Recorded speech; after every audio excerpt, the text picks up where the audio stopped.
Hi, everyone. I'm Jay Klein. I'm film and video producer at the Capitol Research Center, and I'm also the author of the upcoming book, Redefining Racism, How Racism Became Prejudice Plus Power, which people can expect early next year.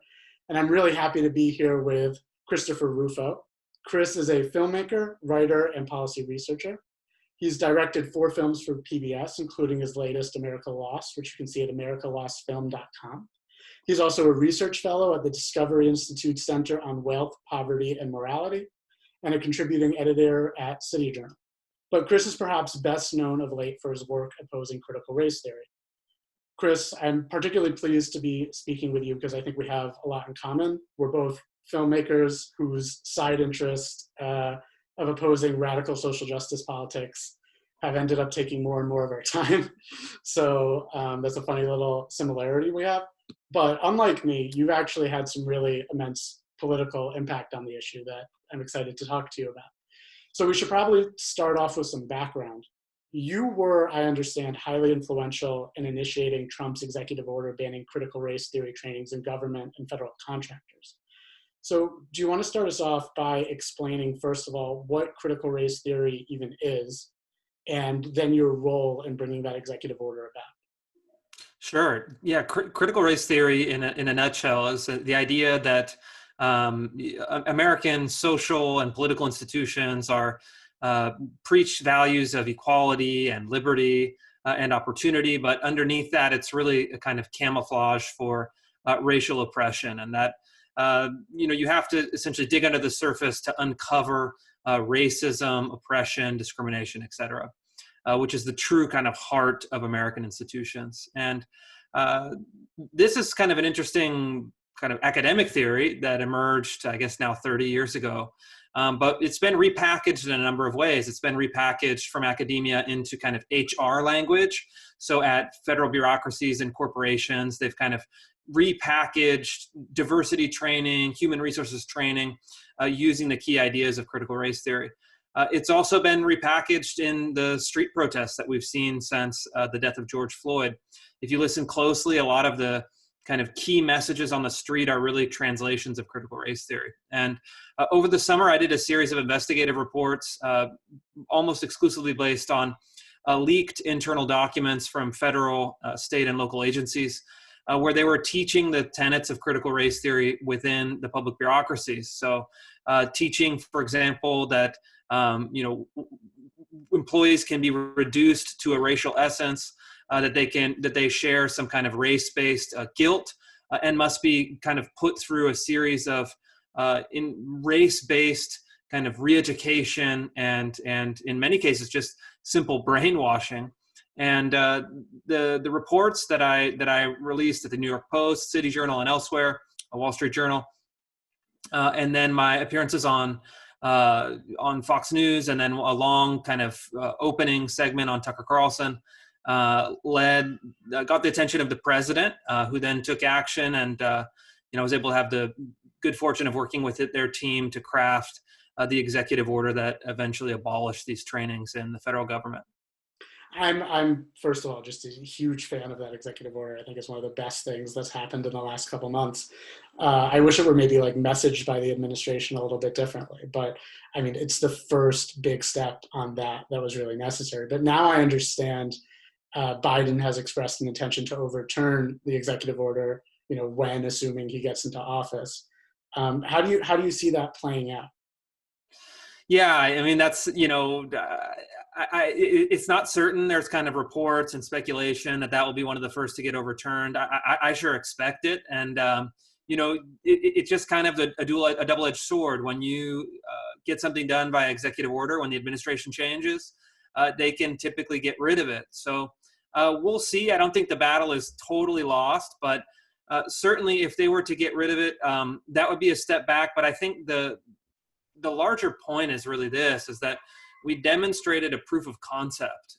We demonstrated that it is both kind of feasible at the level of governance, but also, frankly, politically popular, and certainly not, the kind of thing that we've seen in the past is a real fear of engaging on these issues politically.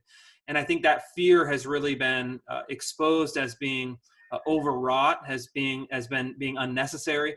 And I think that it provides a kind of template for either legislation, should Congress change, or when the presidency changes again, for further action. And I'd actually like to see it done on a much bigger scale, a much broader scale. I think that there's a lot of ways that we can take this victory as a kind of template or a kind of first shot, and then hopefully take broader and deeper action in the future. What do you think some of those might look like? I think that you have to look at, expanding it institutionally. So I had some productive conversations with the Department of Education and other folks within the kind of legal world, and we were kind of trying to think of how we could extend this to K through 12 schools and to universities. I think that's a natural kind of next step, and I think another executive order in the future would be something done very quickly that would immediately use the power of the federal government and federal contracting to get rid of it in federal agencies directly, in federal contractors, and also in K through 12 schools that take federal money, and universities that also take federal money, which would be virtually all of them. So I think you could really, in one kind of fell swoop, kind of cripple these programs, and then also looking at line by line federal funding towards research projects, scientific projects, et cetera, and really just zeroing all of those out all at once through the federal process. It's amazing the extent to which, having done a lot of digging into the history of these trainings, I think the people that first started doing them, they were very genuinely motivated and they weren't making a lot of money doing it. And, I'm not saying they're not genuinely motivated today, but it's amazing to the extent that this has become a cash grab for people. So we put out a short film a couple months ago about how, college administrators, a lot of them are people who are majored or studied in general in college these ideas, and maybe went to grad school in these ideas, and then are just totally unemployable. So because they can't teach and they can't get work in the private sector, they just become administrators, and then, have all these like trainings for students and stuff separate from the classes where they just force it down everybody's throat. And then the Washington Free Beacon, I think it was today, or at least it got sent to me today, they published an article about like Robin DiAngelo is making $14,000 training on average, a training session doing this, which humorously she was brought to, I think, University of Wisconsin for one of them and was paid 70% more as a white woman than the black woman teaching the same ideas on the panel she was. So in education, we're seeing this as sort of a cash grab that keeps these people employed, and they just sort of have to keep it going even if the ideas are bad, because otherwise they're out of money. And then in the private sector, we're seeing outrageous fees for these people to come and teach it in corporations. What are you seeing any sort of pushback on that, like corporations or in education or in government, they're paying these outrageous fees, and then they're seeing what's actually being taught? And are we getting any sense that after they see what it actually is and what they just paid for, that they're unhappy with it at all? No, I mean, I don't think that the administrator, it's kind of like there's two kind of levels to look at it. On the kind of direct level, the answer is no, because the diversity administrator who hires the diversity consultant to teach in the diversity class, all of those people are benefiting from this ecosystem where money is flowing almost always from the kind of public sector, taxpayer funds, into these kind of bureaucracies, into these private entities. So, and then they kind of cycle in and out, right? So they're very happy with the arrangement, but the third parties are now becoming unhappy. And third parties are things like the students in universities, or the parents in K through 12 schools, where they're saying, wait a minute, is this a really good use of public funding when we have, for example, falling municipal budgets. We have, schools that are having to cut costs. Do we really want a $465,000 diversity audit? Is that really the best use of funding? So I think we're finding that the ultimate kind of the supposed beneficiaries of these systems are starting to kind of revolt against them, because they're really seeing them for what they are. They're a kind of circular and a kind of self-reflective and navel-gazing kind of oppression business that doesn't actually do anything for students, and serves only to kind of reinforce the ideologies of people within the institutions, and then kind of pad the bank accounts of the kind of diversity industrial complex that survives by teaching these, frankly, ridiculous seminars that are, self-justifying and also kind of self-perpetuating along their own economic interests. I think one of the things that's been really difficult here is a lot of people will listen to us and at this point be like, okay, they're calling these programs that are meant to fight against racism, self-serving and cash grabs and all this stuff. And I think a lot of the people that are pushing this forward, they are truly in their heart, they're coming from a place of good intention, and they haven't thought these ideas through at all. I mean, I think a lot of this is like a language game. They've captured the term anti-racist. So, their perspectives, in my view, and I'm sure your view, is very directly racist. They're asking people to judge others based on the color of their skin, but yet they're calling that anti-racist. If you had to make sort of the best possible argument for why this is catching on and, why we're not always getting through, what do you think is going on that's allowing these just terrible ideas to spread?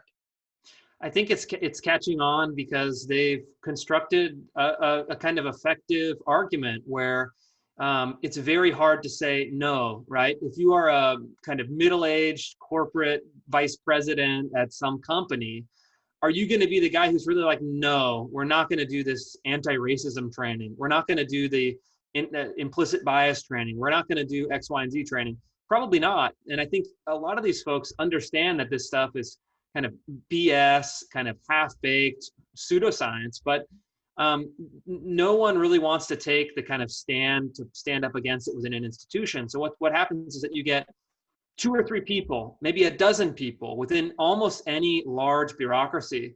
If they push hard enough to include this, they're really going to find no internal resistance. People will say, well, that's the tax of doing business. That's a kind of bribe I'm willing to pay. That's kind of a kind of extortionary demand that I'm willing to just settle for because I don't want to be, fighting this fight. So you kind of replicate that enough times, and all of a sudden you have it being kind of unstoppable within institutions. And I think secondly, they construct the argument so that if you do resist, if you do dissent, if you do disagree, it's just proof of your own white fragility or white privilege or internalized white supremacy, whatever they want to deploy. So, they've done it in a way where any disagreement is proof of guilt, which I mean is logically and intellectually bankrupt, but politically very effective. So I think people have kind of just gone along with it. And a lot of people, because they have good intentions, they say, well, that's probably good. It's probably not bad. People who have dug a little deeper or kind of have some kind of skepticism, I'm not going to really die on this hill. I'm just going to let this thing go. And then fast forward a couple years where you have, really no opposition. And I think, why is opposition not, been effective so far? It's because there hasn't been any. I mean, you haven't had any political figures on the right making a substantive case against this stuff. People have been conditioned since the kind of culture wars, peak of the culture wars to, in polite society and kind of corporate society and even kind of the bipartisan consensus to avoid these issues. And only relatively recently has that changed. And I think that as that changes, we can expect political changes to follow. Well, I want to add a couple points, and then let's talk about those political changes, which is, that concept of if you deny your white fragility being the name of Robin DiAngelo's book and her being most associated with that theory. If you deny your white fragility, that's evidence of your white fragility. That's something James Lindsay has called a Kafka trap. And it's good to recognize that logic because it just points out, how that entire framework just falls apart. There's no legitimate way to criticize it at all. And then this part about it getting into the corporations because they just feel like, well, they have to do it. And some of the research I've been doing, I've been tracking corporate trainings for these sorts of ideas going back to the late 1960s, before there even was a thing called critical race theory, but the same ideas were being taught by the original race trainers before it became a formal theory. And they had something called an inside-outside strategy. This was started by a man named Robert Terry, who worked at a place called the Detroit Industrial Mission, teaching these ideas mostly around Detroit. And the idea was what we need to do is we need to get people inside the businesses. And they were working mostly at, auto companies and, industry that was associated with Detroit in the era. And let's get them to pressure people about racism is a huge problem, which it was back then. And, we need to do something about it. And then they have the outside groups that are prepared to rush in and provide those trainings. And those outside groups are explicitly socialist, but they're not communicating that to people. And the whole idea was, this is how we're going to prepare to get the businesses on our side for literal socialist revolution. Was, we're going to get those inside people to bring us in, and then we're going to change the organization from within. So that's a real strategy that we had, and they had, and we're really seeing that actually pay off now. I also worked on a video recently about Black Lives Matter. And, it's not just about police violence and stuff like that. If you look at what the actual Black Lives Matter organization is promoting, not just people saying that as a hashtag or protesting or whatever, it's we want explicit socialism. They praised Fidel Castro. They've advocated for abolishing the nuclear family, real crazy stuff.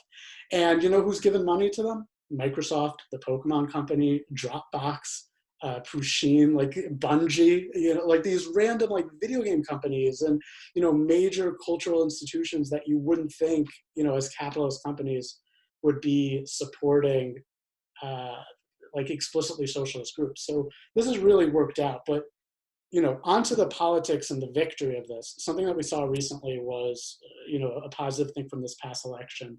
California did not pass something on the ballot, Proposition 16, which was going to amend the state constitution to allow racial discrimination and racial preferences in education, contracting, employment. What do you make of that victory, and what can we learn as those issues come across on the ballot and in state legislatures across the country? Yeah, California is interesting, and there was a similar ballot fight here in Washington State, I believe now 2 years ago or 1 year ago, maybe it was 2019. But the same thing was on the ballot. Essentially, they were trying to get rid of, they were trying to basically allow for race-based discrimination in college admissions in Washington State and public hiring. And, this is a fight that they had fought, I guess more than 20 years ago. Washington State voters with a large majority said, hey, no, we want to have kind of colorblind neutral admissions, no affirmative action.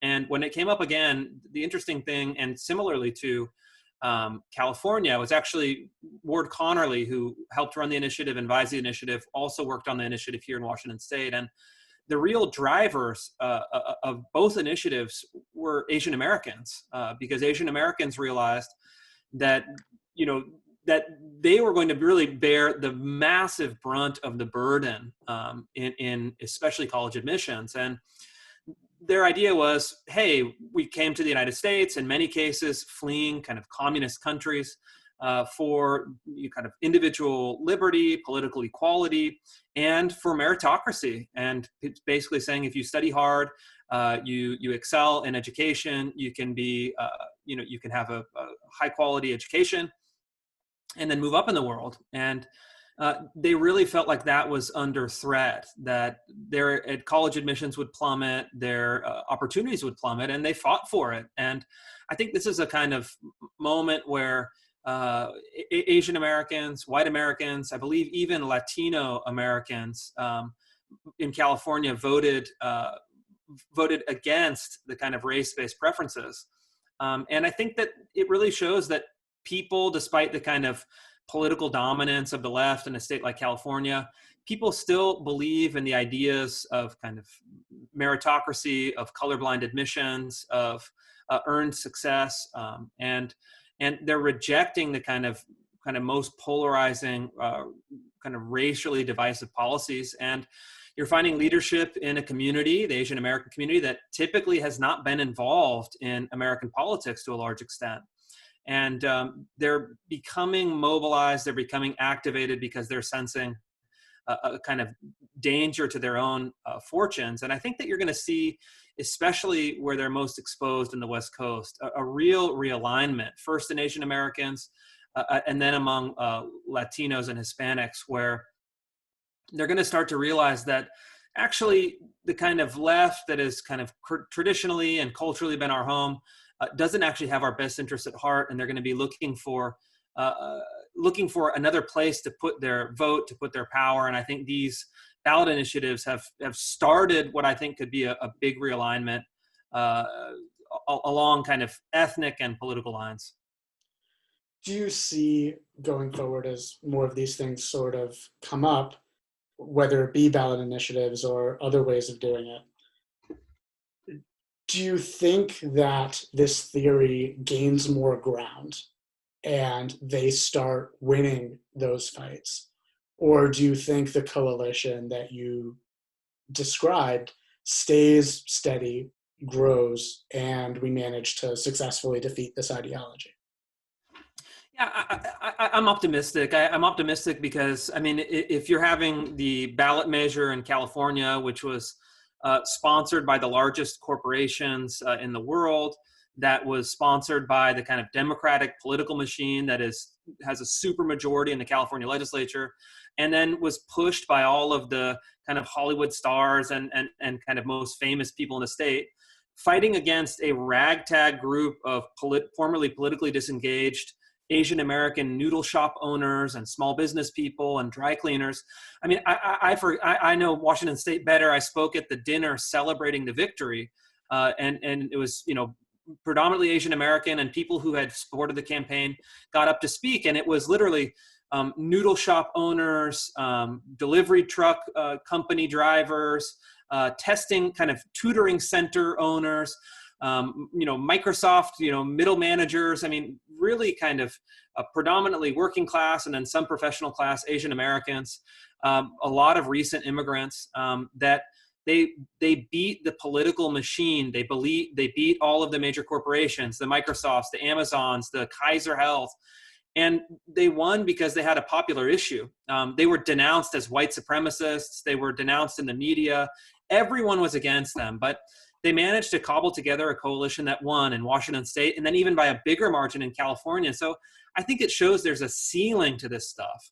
And no matter how much money, no matter how much star power, no matter how much kind of corporate support, there's a ceiling to these ideas because they're unpopular. They rub people the wrong way.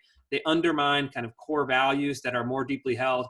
And I think the real limit is really the Republican Party, where when you have it on a partisan basis, when people are deciding between Democrats and Republicans in California, Oregon, or Washington, they're going to break Democrats because the Republican Party has such a kind of destroyed and kind of underwater brand. But when you actually look at it on the issues in the language of a ballot measure that is nonpartisan by nature, that is not connected to a person or a party, on the issues, I think there's a clear ceiling, and that we can work from the issues outward, kind of winning on ballot measures, winning on individual issues, winning with the public, and then hopefully over time cobbling that into a political coalition that could win, legislative races, gubernatorial races, et cetera. So you talked a lot there about this being pushed by Hollywood celebrities, big wealthy figures, major Democratic politicians, stuff like that.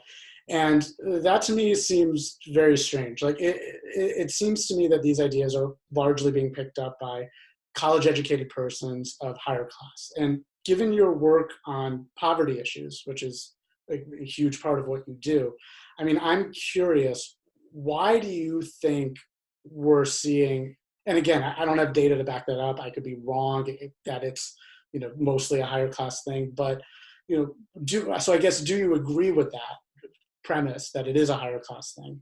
And then what do you see in terms of like what people actually in poverty, people actually suffering, people who, really do have, I think, more genuine claims to oppression than other people, using this theory to justify their ideas. I mean, what do they think about all this and all this that's allegedly being pushed on their behalf? Yeah, I kind of have an interesting window where, in my investigative reporting starting this summer, I really dove deep into the kind of ideology of critical race theory, reading the texts, reading the trainings, doing the investigative reporting, talking to people who've gone through some of these programs. And then also in my background as a documentary filmmaker and a writer, spent a lot of time in the poorest communities in the United States. And the gap between these two things couldn't be larger. I mean, the things that the critical race theorists rail against, they rail against, the nuclear family, they rail against kind of earned income and low wage or starting wage work. They rail against kind of religion. It's a kind of a devoutly atheistic thing. They rail against meritocracy, upward mobility.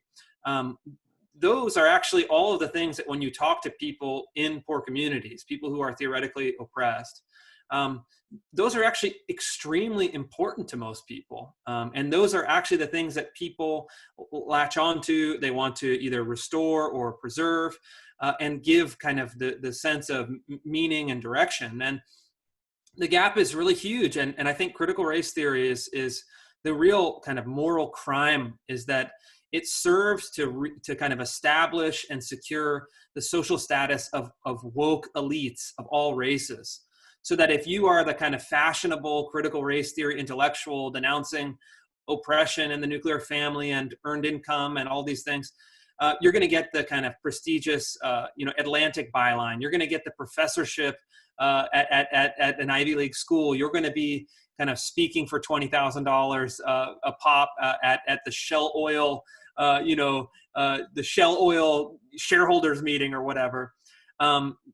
But it really does nothing for the people at the bottom. Again, of all races, it does nothing for a poor family in Memphis or Stockton or Bakersfield or Youngstown or Gary, Indiana. Critical race theory has nothing to offer people who are actually living at the bottom of our society. And actually, it's even worse than that. It actually undermines the very institutions that are essential for people that are growing up and kind of living in those communities. So I think critical race theory is deeply self-serving for elites and deeply destructive for the poor Americans of all racial backgrounds. And that's really honestly, like, I personally, I don't care. I don't care that, Robin DiAngelo gets paid $20,000 to speak at a thing. It doesn't bother me. These, corporations have, are big. These corporations that are hosting these things are doing well. They can waste their money in unlimited amounts of ways, right? And I don't really care that Ibram Kendi is getting big payouts from tech companies, whatever, that's fine. But what I really, really, truly, I feel like is an outrage is that these things really, truly do nothing to alleviate suffering for the poorest Americans. And I actually think they create a kind of values-based chaos that is destructive to those communities. So that's where I come into it. I think it's kind of hypocritical and self-serving and ridiculous. But I think it actually is something much deeper than that. The actual destructive power of these ideologies shouldn't be underestimated. I agree completely. Something I've been really astonished by in my research is the extent to which the communities for whom these ideas claim to speak don't agree with them at all. Something that I found in, again, that late 60s, early 70s period is you had educators who were adopting Black nationalist ideas and sort of turning it into this ideology. And you had polling at the time demonstrating, I can't remember the exact number off the top of my head, but it was above 95% of African Americans disagreed with these ideas. And at the same time, you had mostly white educators developing and teaching these ideas to other white people. And I have a quote from one of them, saying essentially that, like, most Black people don't understand their own experience. And, we need to appeal to, we need to learn from that sub 5% group of African Americans that are truly authentically understand their own experience, and then teach that, to all white people, which is just like fascinatingly baffling how like absurdly racist it is to say African Americans don't understand their own life experience while teaching about racism.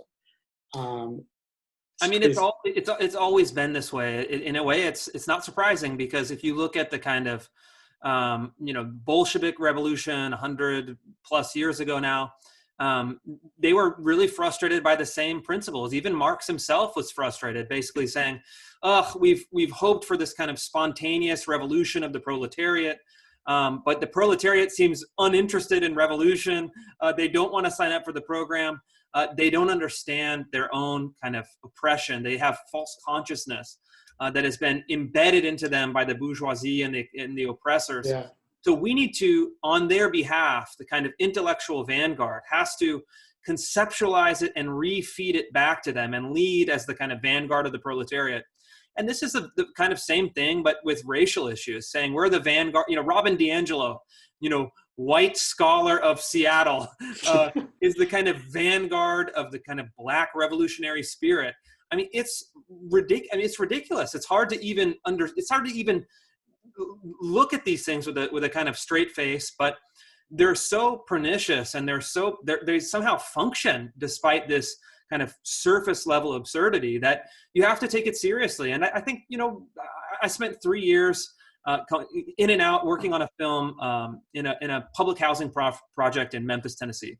100% African-American, 100% under the poverty line, nearly 100% single-parent families. I mean, if there is an oppressed group in the United States, if there is, let's say, if you're making an argument that there is a racial oppression, this would be it. I mean, this is the fourth poorest zip code in the whole country. I spent years talking to people, learning from people, interviewing people, observing, and none of this language ever emerged, not once. And I think that the things that the critical race theorists,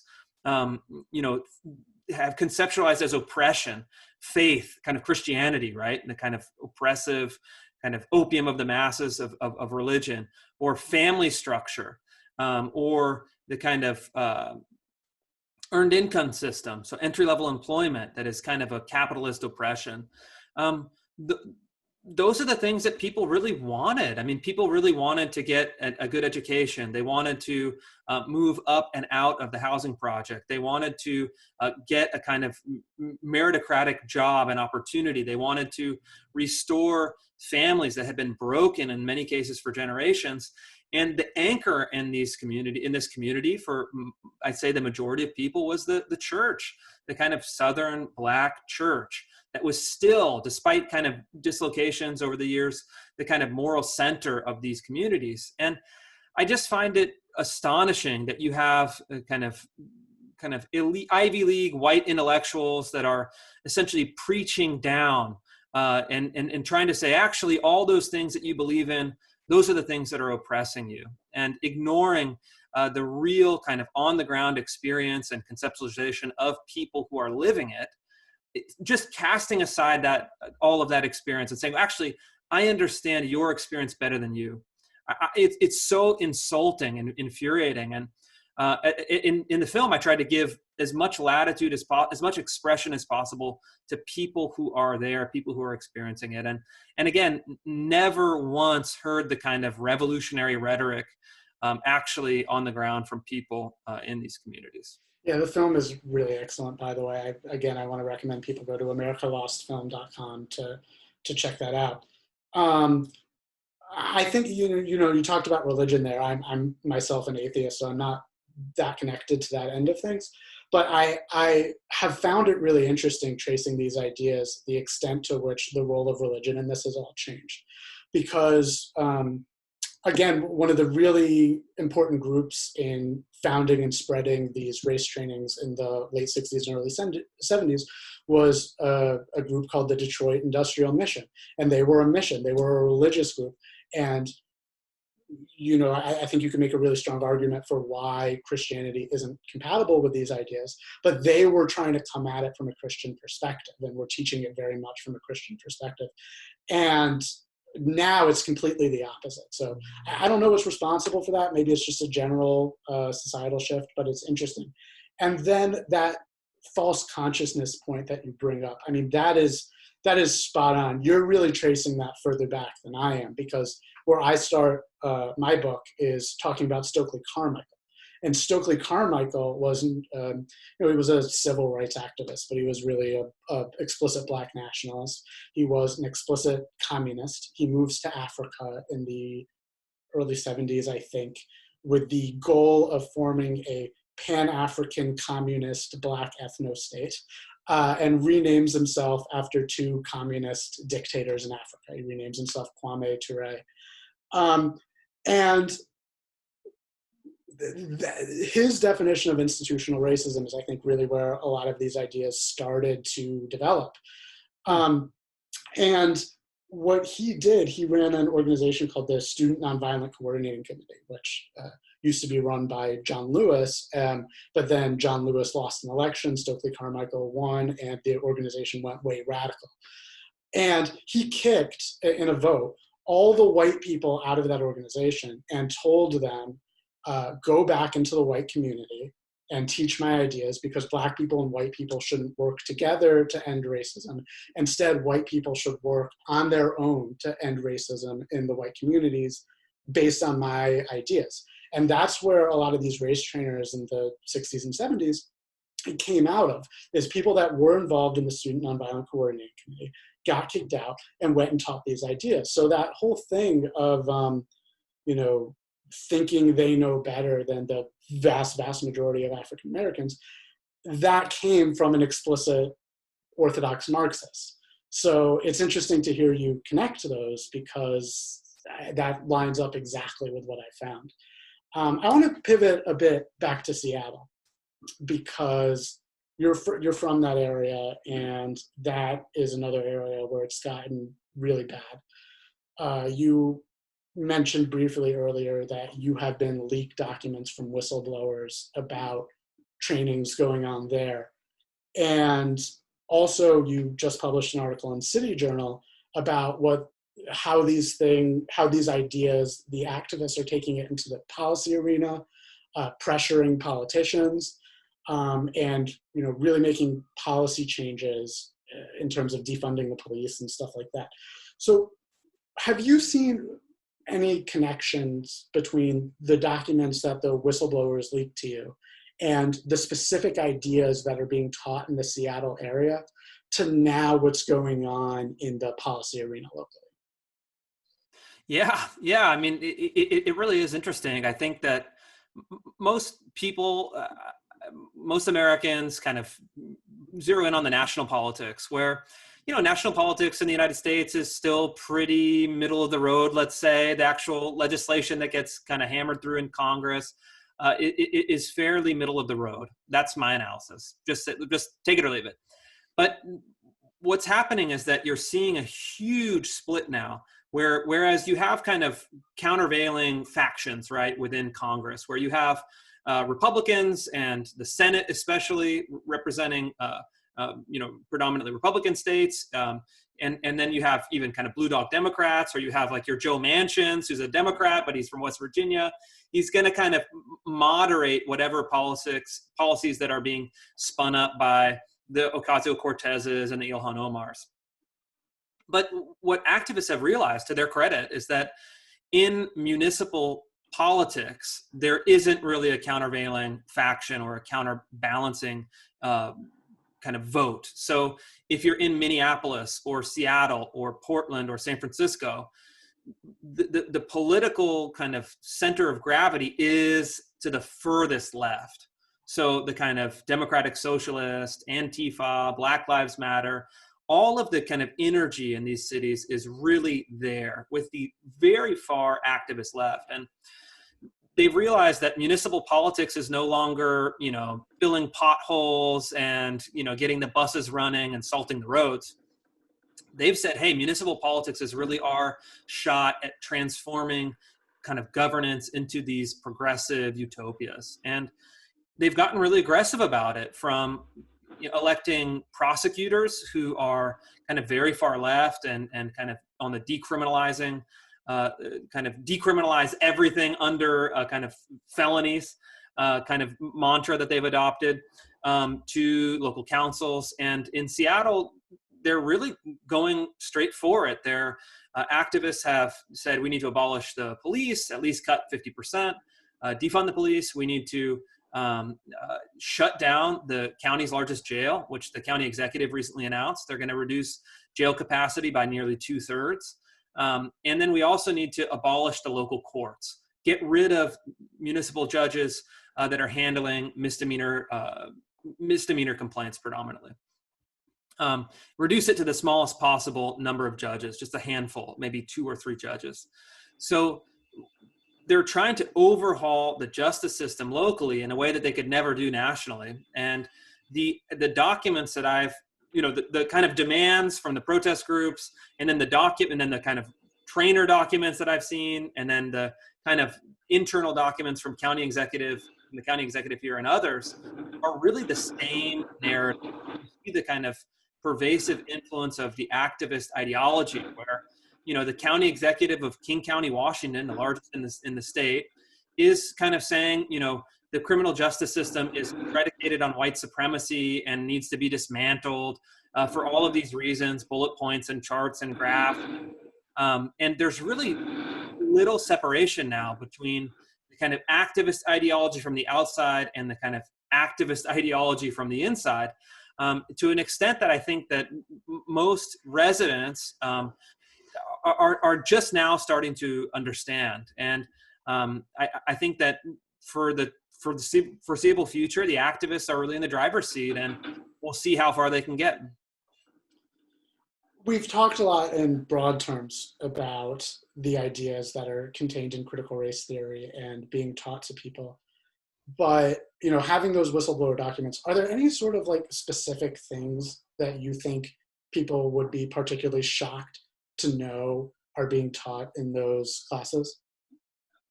Yeah, I'd say three concepts that are recurring concepts that I think are the most disturbing. First, race essentialism, the idea that you can reduce the kind of essence of a human being to their racial category. So you are white, and therefore the kind of racial essence within you is whiteness. And I know, without knowing you as a human being at all, I know that, and there are all these things, all negative things that are true about you. That's a kind of key concept, and is basically kind of the same kind of racial essentialism of 100 years ago that was used on a kind of different hierarchy. They're kind of reviving race-based hierarchies. Second, I think the idea that you need, in order to tackle racism, you need to have racial segregation. So I've documented in a number of instances, governments are now segregating employees on the basis of race, saying, here's a room for white employees, here's a room for black employees, here's another room for people of color. And that segregation is really the route towards social justice, which I think is really disturbing and probably shocking to most people. And then third, I think, you have what I think is really race-based guilt and race-based harassment, where you had a number of cases where, white employees are forced to stand, to acknowledge their own complicity in white supremacy, to publicly denounce themselves, in some cases to write letters of apology.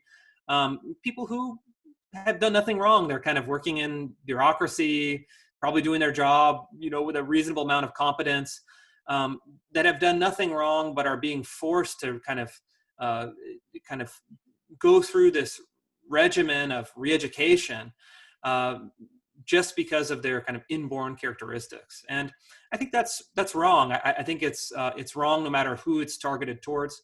And I think that most people, especially that read the reporting that I did over the summer, were rightfully horrified to learn about it. First of all, I just want to apologize to any viewers if they're hearing loud noises. I've tried to mute myself, but I think there's some construction going on nearby. But it appears to have paused for a second. On that sort of guilt part, making white people stand up.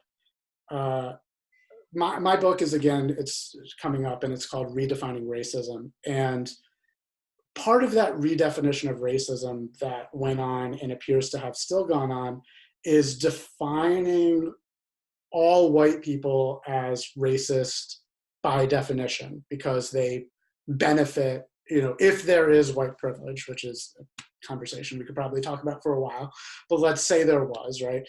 That therefore that means all white people are complicit in gaining that privilege. And therefore all white people are racist by definition. In fact, one of the people that I talked about in the late 60s and early 70s teaching this, Robert Terry, his view was that the best a white person could be is a, quote, anti-racist racist. And, I think that's really shocking. I think that's one of the things that, this project is in editing now, and I can't wait to publish it, is, that's sort of a thing where I think, if you share that fact with somebody who's vaguely sympathetic to these sort of race trainings and, thinks vaguely that, they must be having some impact against racism, because otherwise why would they do them? If they knew that it considered all white people, including you, listener, racist by definition, they would really pull back from that. Are you seeing that sort of specific idea still alive in today's trainings? And if so, are you seeing the people that are being forced to stand up and admit guilt, are you seeing them have any sort of reaction to that might be sort of a recoiling and moving away from this and starting to realize, no, this is not right? Yeah, absolutely. I mean, I have, at this point, hundreds upon hundreds of whistleblowers from different companies and agencies and governments, and they're all unanimously horrified by this. And in many cases, they're scared to speak out, but they want to expose this to the world, because they are, insulted, frightened, kind of morally recoil from this kind of stuff, and I think it really kind of seeks to undermine, in a lot of ways, the progress that we have made on these issues, and redefine the terms so that you can never get out of it. I mean, it tries to make racism and oppression into a kind of permanent condition that permeates everything, and most people don't believe that. And I think that most people of all races don't believe that. And I think I think people who have been maybe seduced by the rhetoric, or in many cases bullied into kind of tacitly supporting it, the further that they get in, the further that there's some kind of instinctual reaction to say, wait a minute, this isn't right. This isn't what I signed up for. This doesn't have anything to do with, making progress. This is very divisive. This is very toxic. This is very harmful. And then any kind of ideology that promises kind of forever guilt and forever, kind of evil, I think is just really destructive. I mean, you're offering people essentially no way out. And I think the closest thing that you can think of is it operates almost like a kind of cult programming, where they're convincing you of some deep internal flaw. They're saying that they have the kind of unique answer, that you need them in order to kind of purge yourself of this guilt, but then always kind of moving it just beyond reach. And it's manipulative, and I think people are catching on. Yeah, just on that cult brainwashing point, I agree with that entirely. Something that I've found is a lot of the educational techniques used in these trainings, they were developed at an organization called the NTL Institute. Now, this is something interesting, I think, to talk with you about, because you recently wrote an op-ed, I think it was in the Wall Street Journal, where you said this is not sensitivity training. That's such nice flowery words for it. And that came up in the first debate between Trump and Biden. Chris Wallace called it racial sensitivity training. I disagree with you here. I think it is sensitivity training. And I think sensitivity training is worse than you think. And the reason that I think that is this organization called the NTL Institute founded the field of sensitivity training. And it is a lot of those same educational techniques that are used. And that organization is one such organization teaching these trainings today, but back in the day when these techniques were created, it wasn't just for that. It was also for corporate leadership trainings, and these educational techniques were used in all sorts of areas. And one sort of intellectual educational path of it was into these race trainings. But another one where the same technique was used was into a cult called Synanon, which was a big thing in the 50s, 60s, 70s, where it claimed to be like an Alcoholics Anonymous type group, but it was a literal cult that gave up like the Alcoholics Anonymous thing, like halfway through, and made all the members shave their heads and stuff like that. They were implicated in murders, things like that, and they used some of these same educational techniques as was originally called sensitivity training, and also informs the way that racial awareness trainings are taught. So I think it really very literally is that. Well, I think we're almost about out of time. I may have asked you about this already, but in light of the whole conversation that we've had, what is the biggest thing that you would recommend people do if they want to put a stop to this and reclaim the fight against racism from these self-described anti-racists to, I think, true anti-racists like us who want to end judging people based on the color of their skin? What can people do? I think it's essential that people, I'm obviously a big proponent of using kind of executive and political power to do as much as we can, but ultimately this has to be fought in a decentralized way. So parents, students, citizens, corporate employees will have to get organized within their institutions to put up a fight on this stuff, and we'll have to have some courage to stand up to it. And I think that we've seen already a couple of successful campaigns against it in K-12 schools, for example.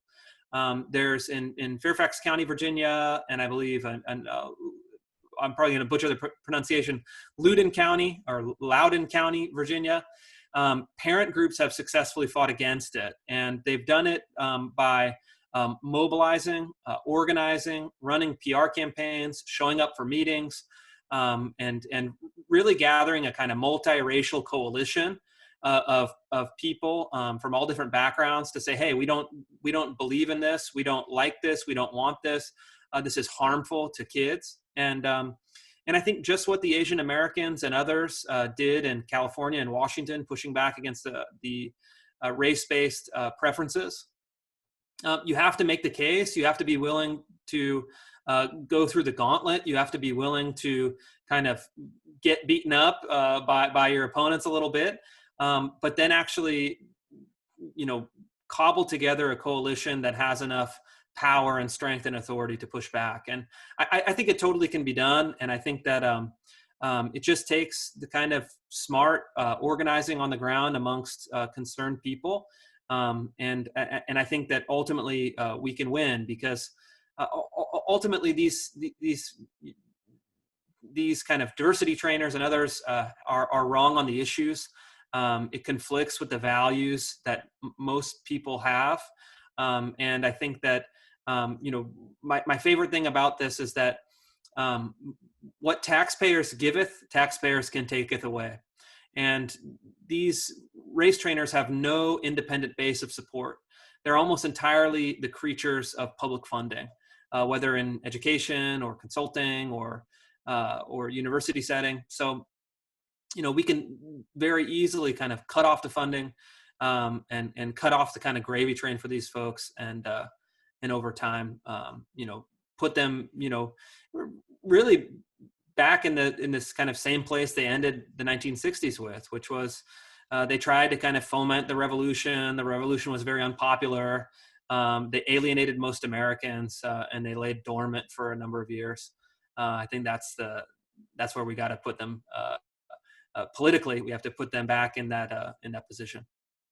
Chris, I can't thank you enough for taking the time to talk to me. This has been wonderful. And also thank you so much for all the incredible work you've been doing on this for a good bit of time now. Where can people who are interested in following your work and learning more go? Sure. Yeah. You can follow me on Twitter at RealChrisRufo, or go to my website, ChristopherRufo.com. Thank you so much. Thank you. All right.